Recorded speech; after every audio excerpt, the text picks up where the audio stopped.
Assalamualaikum warahmatullahi wabarakatuh. Perkenalkan, nama saya Nas Nurul Hadi MKep. Saya adalah salah satu dosen Fakultas Keperawatan Universitas Syah Kuala. Spesialisasi saya adalah keperawatan gerontik. Saat ini saya akan menyampaikan terkait dengan deskripsi mata kuliah yang saya ampu, yaitu keperawatan gerontik. Keperawatan gerontik ini adalah salah satu mata kuliah wajib yang terdiri dari 4 SKS, 3 SKS teori dan 1 SKS praktikum, di mana saya adalah salah satu dalam tim mengajar di mata kuliah ini. Mata kuliah ini memiliki capaian pembelajaran lulusan atau CPL dan capaian pembelajaran mata kuliah CPMK. Untuk CPL sendiri terdiri dari bertakwa kepada Tuhan Yang Maha Esa, menjunjung tinggi nilai-nilai moral, etik, hukum, budaya, profesional, mandiri dalam keperawatan. Selanjutnya, CPL selanjutnya adalah menguasai ilmu keperawatan untuk melakukan asuhan keperawatan berbasis bukti berdasarkan pendekatan proses keperawatan dan melaksanakan edukasi dengan keterampilan komunikasi dan informasi ilmiah. Selanjutnya, meningkatkan keahlian profesional di bidang keperawatan melalui pembelajaran sepanjang hayat. Dan untuk capaian pembelajaran mata kuliahnya, yang pertama adalah menunjukkan kemampuan dalam memperhatikan isu-isu terkait hukum etik dalam perawatan lansia, strategi dan kegiatan untuk promosi kesehatan dan kesejahteraan lansia, serta dukungan terhadap orang yang terlibat dalam keperawatan lansia. Selanjutnya adalah menjelaskan konsep dan teori menua yang digunakan dalam keperawatan gerontik yang tepat. Ya, teori-teori penuaan baik bio, psikososial, spiritual yang lazim dan proses menua program-program kesehatan nasional bagi lansia. Selanjutnya adalah mengkoordinasikan asuhan keperawatan mulai dari pengkajian, analisa data, perumusan masalah, diagnosa, merencanakan intervensi pada lanjut usia yang mengalami perubahan fisiologis, psikologis, dan sosial spiritual dari lansia tersebut. Selanjutnya adalah mendemonstrasikan strategi komunikasi terapeutik sesuai dengan masalah dan kondisi perkembangan lanjut usia. Untuk bahan ajaran kajian sendiri, yaitu untuk yang pertama adalah terkait dengan konsep dan teori menua, yang selanjutnya adalah konsep dasar keperawatan gerontik, selanjutnya adalah isu-isu terkait dengan hukum dan etik keperawatan, selanjutnya adalah strategi komunikasi terapeutik sesuai dengan masalah dan kondisi perkembangan lanjut usia, dan selanjutnya adalah mengorganisasikan asuhan keperawatan mulai dari pengkajian, analisa data, merumuskan diagnosis, serta merencanakan intervensi pada lanjut usia yang mengalami perubahan fisiologis, psikososial, dan spiritual. Dan yang selanjutnya yaitu adalah kemampuan ataupun kajian tentang praktik pengkajian dan intervensi keperawatan pada lansia. Metode yang digunakan adalah menggunakan DIA. Yang pertama adalah delivery. Delivery ini, pada tahap ini, dosen akan menjelaskan ataupun mendeliver materi terkait dengan deskripsi mata kuliah di awal. Untuk mata kuliah keperawatan gerontik ini, secara deskripsi singkatnya adalah suatu mata kuliah yang akan memberikan pemahaman dan memberikan kemampuan agar mahasiswa bisa memberikan suatu bentuk pelayanan profesional dengan menggunakan ilmu terkait dan kiat keperawatan, mencakup bio, psikososial, dan spiritual. Kemudian diharapkan juga mahasiswa mampu untuk memenuhi kenyamanan lansia, mempertahankan fungsi tubuh, serta membantu lansia menghadapi kematian dengan tenang dan damai melalui ilmu dan teknik keperawatan gerontik sesuai dengan masalah kesehatan yang dialami di berbagai settingan, baik itu institusi seperti panti, kemudian di komunitas dan rumah sakit. Dan akan dijelaskan juga bahwasanya proses pembelajaran dilakukan secara tatap muka, kemudian diskusi kelompok, presentasi, tugas, serta adanya praktikum di laboratorium. Dan pada awal kuliahan juga akan dijelaskan terkait dengan penjelasan modul yang akan dipakai ataupun digunakan pada proses pembelajaran. Juga ada penjelasan RPS, penjelasan tentang rubrik penilaian, dan pembagian tentang kelompok-kelompok kasus sesuai dengan mahasiswa yang ada di tutorial. Untuk penilaian sendiri menggunakan rubrik yang pertama adalah diskusi dan presentasi, kemudian yang kedua menggunakan rubrik soft skill, yang ketiga adalah menggunakan rubrik untuk praktikum, dan kemudian selanjutnya juga menggunakan rubrik untuk ujian tulis. Selanjutnya adalah interaksi. Pada proses interaksi pembelajaran di mana dosen dan saya akan menjelaskan terkait dengan materi pembelajaran, dan di sini adanya proses penilaian terkait dengan diskusi dan presentasi. Mahasiswa akan diberikan kasus terkait dengan keperawatan dan berbagai masalah kesehatan yang dialami, kemudian diminta untuk mendiskusikan terkait dengan kasus tersebut. Mahasiswa juga diminta untuk saling berdiskusi dan mempresentasikan hasil dari diskusinya tersebut kepada tutorial ataupun kepada tim duta. Dan di sini adalah proses di mana mahasiswa akan diminta terus untuk saling berinteraksi, kemudian mahasiswa dan dosen juga akan memberikan suatu arahan apabila proses diskusi tersebut perlu untuk pemahaman lanjutan. Dan di sini proses interaksi juga diberikan kasus-kasus yang real, yang kasus-kasus yang sesuai dengan yang terjadi di masyarakat terkait dengan khususnya pada lansia. Nah, di sini juga untuk pembelajaran salah satu buku ajar yang sudah diberikan kepada mahasiswa selain modul adalah terkait dengan keperawatan gerontik, di mana salah satu penulisnya adalah saya sendiri. Selanjutnya untuk item assessment, seperti yang sudah saya jelaskan sebelumnya bahwasanya menggunakan berbagai rubrik. Nah, untuk komponen penilaian sendiri menggunakan case method 1, case method 2, praktikum, final test, dan OSPI. Untuk case method 1 menggunakan rubrik penilaian diskusi dan presentasi, juga menggunakan soft skill, kemudian juga begitu dengan case method 2. Untuk praktikum sendiri menggunakan rubrik untuk praktikum, kemudian selanjutnya adalah untuk final test dan OSPI. Demikian penjelasan terkait dengan mata kuliah keperawatan gerontik. Selanjutnya saya akan menampilkan video mengajar bersama dengan mahasiswa, dan salah satu materi yang saya ajarkan terkait dengan pengkajian kognitif pada lansia. Selamat menyaksikan. Terima kasih. Assalamualaikum. Waalaikumsalam warahmatullahi wabarakatuh. Oke, apa kabar semuanya? Alhamdulillah. Alhamdulillah. Oke, semuanya dalam keadaan sehat ya? Alhamdulillah. Baik. Semoga hari ini kita semua dalam lindungan Allah Subhanahu Wa Taala, dan kita akan masuk ke dalam proses pembelajaran, di mana sebelum belajar kita berdoa terlebih dahulu. Berdoa dulu. Oke, berdoa selesai. Oke, alhamdulillah, alhamdulillahirabbil alamin, wassalatu wassalamu ala asyrofil anbiya'i wal mursalin wa ala alihi washabihi ajmain. Rabbi shrah li sadri wa yassir li amri wa uqdatam min lisani yafqahu qawli. Sebelumnya saya ingatkan dulu untuk melakukan absensinya di sini kuliah. Silakan. Oke.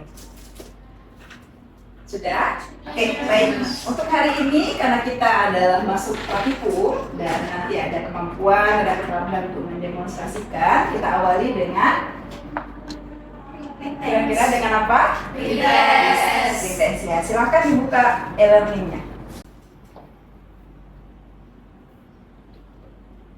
Oke, silahkan di view skornya semuanya. Saya akan cek di sistem. Oke, ada sekitar jumlah mahasiswanya semuanya adalah 12 orang. Benar? Benar. Gimana hasilnya? Sebelum kita mulai, kita ingin menyampaikan sedikit pesan ya, yang mungkin akan menjadi pembelajaran karena kita masuk di mata kuliah gerontik. Nanti tampilannya adalah ini kira-kira gambar orang muda atau orang tua? Orang tua. Nah, ada spirit yang memang harus kita lakukan. Ini orang tuanya sedang berjalan, dan sesuatu nanti kita bisa lihat jelas seperti kedua kaki yang berjalan ke depan tidak memiliki kebanggaan. dan kaki yang berjalan ke belakang juga tidak merasa malu. Karena apa? Karena keduanya mengetahui bahwa status mereka adalah saling bergantian. Paham ya artinya apa ya? Tidak ada yang paling atas, tidak ada yang paling bawah. Ya, tidak harus saling menghormati, harus saling menghargai. Begitu juga nanti ketika berhadapan dengan lanjut usia. Mereka adalah orang-orang yang sudah pernah di usia kita semuanya. Ya, dasar ini adalah di usia lansia dan tentunya harus saling kita menghargai beliau dan beliau akan mencintai kita. Bisa dipahami ya? Bisa. Mudah-mudahan semua anaknya seperti itu ya. Siapa yang bisa mengingat sebelum kita masuk ke teman ini kita sudah belajar tentang apa? Jadi Nas, untuk materi yang sebelumnya yang sudah kita pelajari itu yaitu terkait dari proses dari seorang lansia, yaitu ada dari perubahan psikologisnya, kemudian perubahan kognitifnya, kemudian juga perubahan pada sosial dan juga spiritual pada si lansia tersebut, Nas. Oke, kita beri applause untuk teman-teman semuanya. Oke, baik. Benar sekali, berarti hari ini yang kita fokus adalah terkait kognitif. Ya, kognitif. Sebelumnya saya sudah men-share di e-learning, silakan diakses. Ada video yang mungkin kemarin sudah saya share untuk dipelajari. Oke, sebelum kita belajar, mungkin ada yang bisa menjelaskan tujuan kita. Silakan. Dari belakang dulu, Syafi ya. Tujuan kita pembelajaran hari ini itu untuk mempelajari mengenai pengkajian kognitif pada lansia dan juga mempelajari demonstrasi pengkajian pada kognitif pada lansia. Berangkat ada tambahan? Sama. Oke, baik ya. Benar sekali ya. Artinya semua sudah tahu bahwasanya hari ini tujuan kita adalah melihat bagaimana pengkajian kognitif dan bagaimana melakukannya. Karena di teori sebelumnya di kelas sebelumnya kita sudah belajar dari kasus-kasus bahwasanya ada yang terkait dengan pengkajian fisik, ada pengkajian kognitif dan pengkajian yang terkait dengan fungsional. Nah, kita punya baik dari fenomena dan data kita bisa lihat bahwa setiap 3 detik satu orang dunia itu mengalami demensia, ya. Kemudian diperkirakan itu ada 50 juta orang di dunia itu menderita demensia. Kemudian selanjutnya diperkirakan juga ada 4 juta orang mengalami demensia di Indonesia di tahun 2030. Nah, itu merupakan data yang harus kita pahami bersama bahwasanya demensia ini adalah dilihat di komunitas itu banyak menyerang. Itu 5%-nya di usia 65 sampai dengan 75. Dan 30%, 25 sampai 30% itu di usia 85 tahun ke atas. Nah, fenomena ini tentunya menjadi perhatian kita semua. Mengapa pentingnya pengkajian kognitif pada lansia? Oke, sampai sejauh ini bisa dipahami? Bisa. Oke, baik. Nah, tadi kita sudah membicarakan dan pengkajian kognitif sendiri adalah bagian dari screening, ya. Screening artinya ketika seseorang ingin mendeteksi bagaimana lansia mengalami demensia dan segala macam, maka salah satu pemeriksaan yang kita lakukan adalah pengkajian kognitif. Baik. Nah, dan fenomenanya lagi bahwasanya banyak pasien-pasien yang mengalami demensianya itu kadang-kadang belum ditegakkan diagnosa demensia sebelum terlihat nyata sekali gejalanya. Makanya perlu adanya screening. Screening itu kan sifatnya adalah mencegah, ya, agar tidak terjadinya pada fase lanjutan. Jadi perlu diwaspadai. Jadi sangat perlu untuk dilakukan pengkajian ini. Ya. Baik, hari ini hanya pengulangan saja. Instrumen tersebut yang terdiri dari yang pertama adalah SPMSQ. Itu adalah singkatan dari Short Portable Mental Status Questionnaire. Nah, instrumen ini adalah instrumen yang dikembangkan oleh Alfred dari Vetfer tahun 1975. Di sini ada 10 pertanyaan yang nanti kita akan lihat, tapi poinnya adalah terdiri dari orientasi, riwayat pribadi, memori jangka panjang, dan kemampuan dari materi. Nah, untuk tanggal berapa hari ini, itu jika benar maka diberi nilai 1. Kalau salah 0. Baik, begitu juga dengan pertanyaan selanjutnya. Nah, untuk hari apa hari ini, apa nama tempat ini, di mana alamat Anda, dan berapa umur Anda, itu adalah kita menggunakan kartu identitas. Jadi sebelum kita mengkaji dan melakukan pemeriksaan ini, kita akan meminta minta dulu kartu identitas dari lansia. Oke, paham ya untuk hal ini ya? Oke, kita lanjut ke yang kedua. Yang kedua itu adalah Mini Mental Status Examination atau MMSA. Nah, untuk hal ini kita menggunakan orientasinya adalah menggunakan 5 item. Yang pertama adalah orientation, registration, attention, dan preparation, report, and language. Mungkin kalau dilihat untuk menggunakan instrumen ini adalah kelebihannya, ini lebih valid karena tadi ada 5 item yang harus kita pelajari. Kemudian waktu digunakan mungkin agak sedikit lama, 5 sampai dengan 10 menit, tapi itu menjadi kelebihan. Kenapa dianggap kelebihan? Karena bisa detail. Ya. Kemudian selanjutnya kekurangannya itu sangat tergantung kepada lansia yang harus bisa membaca. Ya, jadi ketika lansia tersebut misalnya tidak bisa menulis, maka tidak bisa digunakan instrumen ini. Kemudian selanjutnya sangat dipengaruhi oleh budaya, pendidikan, dan berbahasanya. Ya, selanjutnya adalah dia tidak mengkaji suasana hati, jadi lebih ke memori. Ya, kalaupun lagi sedih, senang itu tidak bisa dilihat dan karena instrumen ini akan fokus kepada memori. Nah, kita akan lihat ini dia. Nah, kalau kita lihat itemnya, ini aspeknya yang kita bilang tadi, ada beberapa pertanyaan. Nah, kembali lagi, item orientasi adalah tahun, musim, tanggal, hari, dan bulan. Sementara untuk orientasi itu menyesuaikan. Kalau di mana posisi sekarang, tidak mesti jawabannya harus Aceh. Kalau posisinya di Bandung, ya di Bandung. Ya, jadi sesuai dengan di mana dia sekarang. Begitu juga dengan 3 objek dan pemirsa itu sebutannya adalah dengan 1 detik. Kemudian untuk pengurangan huruf juga, pengurangan angka juga bisa dilihat dari instrumen ini. Ya. Kemudian selanjutnya dari segi bahasa, nah dari segi bahasa bisa kita lihat nanti bagaimana kita meminta mereka menanyakan benda dan segala macam. Nah untuk hal ini total nilainya adalah 30. Nah aspek nanti interpretasinya juga sama dengan pemeriksaan sebelumnya, bahwasannya untuk 0 sampai dengan 13 nilainya diperoleh itu akan mengalami kerusakan. Sementara nilai maksimal 30 itu adalah aspek dan fungsi mentalnya dengan baik, sedangkan range 17 sampai 23 itu adalah kemungkinan. Sejauh ini bisa dipahami? Bisa. Kemudian selanjutnya ada MT atau Rubric Mental Test. Ini adalah sesuai dengan Peraturan Menteri Kesehatan Nomor 4 Tahun 2019 itu menjelaskan tentang ini. Kita akan lihat ada 26 pertanyaan. Ya, ini pertanyaan yang dikembangkan namun dibuat dalam shortnya, versi singkatnya itu adalah terdiri dari pertanyaan A sampai dengan J. Kemudian di sini adalah diskorkan dulu, sedangkan bagian K adalah suasana atau feeling. Jadi yang diskoring adalah A sampai dengan J.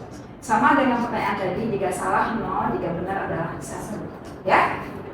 Kemudian, nah untuk scoringnya juga sama. Jika 0 sampai dengan 3, maka ingatan gangguan ingatan yang berat, 4 sampai dengan 7 gangguan ingatannya sedang, 8 sampai dengan 10 menunjukkan.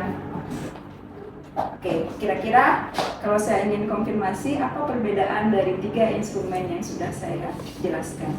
Mungkin mahasiswa bisa menjelaskan.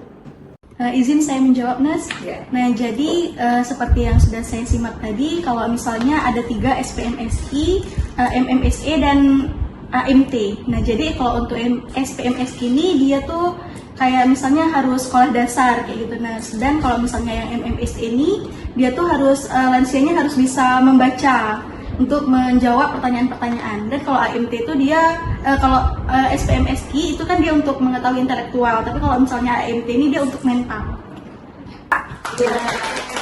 Luar biasa sekali untuk 3 instrumen yang sudah kita gunakan. Para mahasiswa tadi saya pikir sudah mulai berorientasi ya, apa perbedaan dari setiap instrumen tersebut, dan tujuannya adalah sama, ingin melihat, mengkaji kognitif. Namun nanti perbedaan lansia, perbedaan dari pendidikan, perbedaan dari hal yang ingin kita kaji lebih detail itu harus menggunakan instrumen yang mana yang lebih tepat nanti. Itu yang membedakannya ya. Baik, nanti kita akan lihat ini yang Minicog. Ini adalah yang paling sering digunakan. Kira-kira ada yang tahu kenapa ini paling sering digunakan? Karena lebih singkat waktunya. Iya, benar. Ini adalah lebih singkat waktunya, lebih sederhana, dan kemudian ini bisa metode ini adalah metode yang dianggap bahwasannya paling tepat dan tepat baik itu mengukur dari segi ingatan dan juga dari mengenal dari angka-angka. ya. Jadi ada istilah mengenal 3 metode, yang dengan recall, dan yang kedua adalah menggunakan CDT. CDT itu adalah clock drawing test, dan kita akan berperan sebagai dimana kita bisa melihat bagaimana kemampuan lansia untuk ini. Nah, ini dia. Ada beberapa ketentuan untuk pemeriksaan ini. Yang pertama, jika kita ingin memberikan ada kata-kata baku nanti yang bisa kita berikan, ada berbagai alternatif ya. Nanti kita akan bisa lihat kata-kata baku, contohnya adalah tidak boleh sama, misalnya kursi dengan meja, nah, tidak boleh sama ya. Kata-kata bakunya misalnya bulan, kemudian kursi, satu lagi pisang. Nah, jadi itu kata-kata baku tersebut adalah kata baku yang tidak secara satu rumpun dia ya. Kemudian kata baku tersebut kita minta mengulang kembali setelah mendengar dan mengulang kembali, kemudian kita minta untuk gambar jam. Nah, kalau gambar jam itu ditolak, maka tidak bisa dilanjutkan, tidak asal dipaksa lansianya. Kemudian kalau lebih daripada 3 menit juga tidak bisa dinilai. Kemudian gambarnya salah posisi, harus tepat jam, posisi jam. Ini di jam 12, di sini 6, di sini 9, di sini 3. Harus tepat seperti itu. Assalamualaikum warahmatullahi wabarakatuh. Waalaikumsalam warahmatullahi wabarakatuh. Perkenalkan, nama saya Nas Nurul Hadi. Hari ini akan melakukan sedikit analisa, pengkajian, dan isi kertas untuk ibu ini agar kita bisa mengetahui kemampuan mengingat ibu. Apakah ibu bersedia? Insyaallah. Oke, ini dengan ibu apa? Bisa saya tahu? Ibu Siti. Ibu Siti Hindun. Baik, ibu. Hari ini mungkin kita butuh waktu sekitar 5 sampai dengan 15 menit. Baik, kita mulai ibu. Bismillah ya bu ya. Oke, baik. Ibu dengarkan saya baik-baik. Ya, saya akan mengucapkan 3 kata. Setelah itu saya ingin ibu untuk mengingat kata tersebut dan akan mengulang kembali nanti. Ibu bersedia? Insyaallah. Baik. Dengarkan saya baik-baik ibu ya. Pisang. Sebentar dulu, saya ucapkan 3 kata, lalu akan ibu ulangi kembali. Baik, pisang, matahari terbit, kursi. Pisang, matahari terbit, kursi. Ya, mohon ibu ingat dulu kata-kata tersebut. Oke, baik. Maka selanjutnya saya akan minta ibu untuk menggambar. Bersedia ibu ya? Insyaallah. Oke, ini kertasnya. Baik, saya akan minta ibu untuk menggambar jam. Tapi akan diawali oleh bulatan luar jam tersebut. Jamnya bulat. Baik, silakan.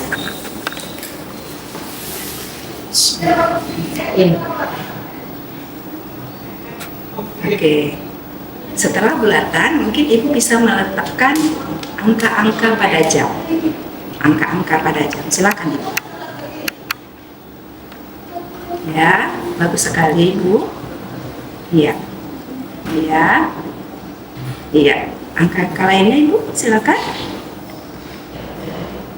Iya, bagus sekali ibu. Ya. Yes. Iya, baik. Alhamdulillah, kalau tergambar semua angka-angkanya. Kita akan lanjut ibu. Selanjutnya, sekarang ibu silakan. Saya minta tolong untuk menggambar jam 11 lewat 10 menit. 11 lewat 10 menit. Iya, benar ibu. Jam 11 lewat 10 menit. Oke, bagus sekali ibu. Alhamdulillah, kira-kira gambar ibu seperti ini ya. Ya. Ibu mampu menggambar dengan baik ya. Alhamdulillah ibu ya. Baik. Setelah angka ini, setelah sesuai dengan janji kita tadi, kita akan mengulang kembali 3 kata yang sudah kita ingat di awal dan kita ucapkan di awal tadi. Semampu ibu, ya mampu ibu ingat.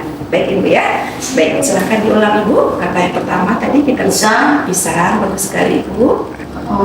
Jam, matahari. Baik, terima kasih ibu. Alhamdulillah. Ibu bisa mengingat semuanya, bisa menggambar jam dengan baik. Mungkin tadi ada beberapa hal yang ingin saya jelaskan, bahwasanya ketepatan menggambar ibu ini sudah bagus ya, memori ibu sudah bagus, kemudian juga mengingat tadi bisa mengingat 3 kata dengan baik dan benar. Jadi dapat kami simpulkan bahwasanya mengingat ibu, kekuatan untuk memori kalau istilah dalam bahasa kesehatan itu, dan pengetahuan untuk mengingat itu cukup baik. Ya, bagaimana perasaannya ibu? ya senang untuk mengingat itu, rupanya saya masih ingat. Iya. Perasaan saya udah nggak ingat lagi. Iya. Tapi ternyata masih ingat. Itu yang jadi saya alhamdulillah gitu. Baik, Ibu terima kasih banyak untuk hari ini. Bagaimana teknisnya? Mari kita coba pada kasus berikut. Dan kita akan coba langsung di laboratorium dengan berpasang-pasangan, nantinya ada yang menjadi perawat, ada yang menjadi lansia dan menggunakan 4 instrumen ini. Oke, baik? Ya, semangat dan kita akan menuju ke laboratorium. Terima kasih semuanya. Assalamualaikum warahmatullahi wabarakatuh. Setelah kita belajar tentang instrumennya, sekarang kita akan mempraktekkan bagaimana proses pengkajian. Ya, pada intinya adalah agar kompetensi ya untuk menjadi seorang nurse nanti bisa tercapai. Salah satunya adalah mampu melakukan pengkajian kognitif pada lansia. Oke, kita mulai langsung, silakan. Untuk kelompok yang pertama mempraktekkan untuk instrumen yang pertama, yaitu instrumen SPMSI. Jadi masih ingat umur adik sekarang berapa? Masih Mas. Sekarang saya udah 65 tahun. Nenek tahu sekarang tahun berapa? Tahun Assalamualaikum Ibu. Waalaikumsalam. Sebelumnya perkenalkan saya perawat CN. Jadi yang bertugas pada pagi ini dari jam 8 pagi sampai jam 2 siang. Ini dengan Ibu siapa? Ibu Fazla. Oh, Ibu Fazla. Baik, sebelumnya terima kasih Bu Fazla. Jadi Bu, tujuan kita hari ini melakukan sedikit pengkajian ataupun tanya jawab nih mengenai pengetahuan Ibu. Mungkin waktu yang kita butuhkan selama 5-10 menit Bu. Bagaimana Ibu? Ya, boleh. Boleh Bu, kita lakukan sekarang Bu ya. Boleh. Oke, sebelumnya Bu, coba Ibu dengarkan dan coba nanti Ibu ulangi ya. Ada 3 kosakata yang akan saya ucapkan. Ada kata pisang, matahari, dan juga kursi. Oke Bu, bisa diulang Bu ketiga kata itu? Apa tadi ya? Pisang, matahari, sama kursi. Oke, sangat luar biasa Bu ya untuk pengetahuan Ibu. Jadi Bu, untuk yang kedua di sini coba Ibu gambar, di sini sudah tersedia pulpen sama kertas. Ibu tolong gambarkan bentuk jam Bu. Ini untuk angkanya silahkan Ibu isi ya. Untuk selanjutnya boleh Bu tunjukkan jam 11:10. Baik, boleh saya lihat Bu? Luar biasa, sudah benar Bu ya. Oke Bu, tadi kita sebelumnya sudah mengingat ya, ada 3 kata yang sebelumnya sudah saya ulang. Boleh dari Ibu ulang kembali Bu 3 kata tersebut? Matahari, pisang, kursi. Oke, baik, sangat luar biasa Bu ya, sudah benar. Untuk pengetahuan Ibu juga masih sangat bagus ya sebelum ini. Sebelumnya terima kasih Bu untuk acara kita pada hari ini, untuk partisipasi Ibu. Jika memang ada yang ingin disampaikan Bu atau ditanyakan? Tidak ada. Baik, terima kasih Bu. Alhamdulillah kita sudah bisa mempraktekkan dan mempelajari pengkajian kognitif pada lansia. Bagaimana rasanya? Seru. Oke. Kira-kira mampu dipraktekkan nanti? Insya Allah. Ya, baik. Alhamdulillah. Mudah-mudahan apa yang kita pelajari hari ini bisa bermanfaat dan mungkin satu orang bisa mengambil kesimpulannya yang kita pelajari dari instrumen ini. Silakan, Ibu Ida. Ya, boleh bisa. Jadi hari ini kita udah pelajari 4 instrumen dan itu memang ada karakteristik tertentu dari setiap instrumennya sehingga kita bisa tahu bagaimana karakteristik dari lansia, kita bisa tahu apakah lansia ini mengalami demensia atau enggak, dan kita juga bisa tahu bagaimana pendidikan dari lansia ini dan lain sebagainya. Oke, terima kasih banyak sekali lagi. Dan sebelum kita tutup, kita akan berdoa terlebih dahulu. Berdoa dimulai. Berdoa selesai. Terima kasih banyak semuanya.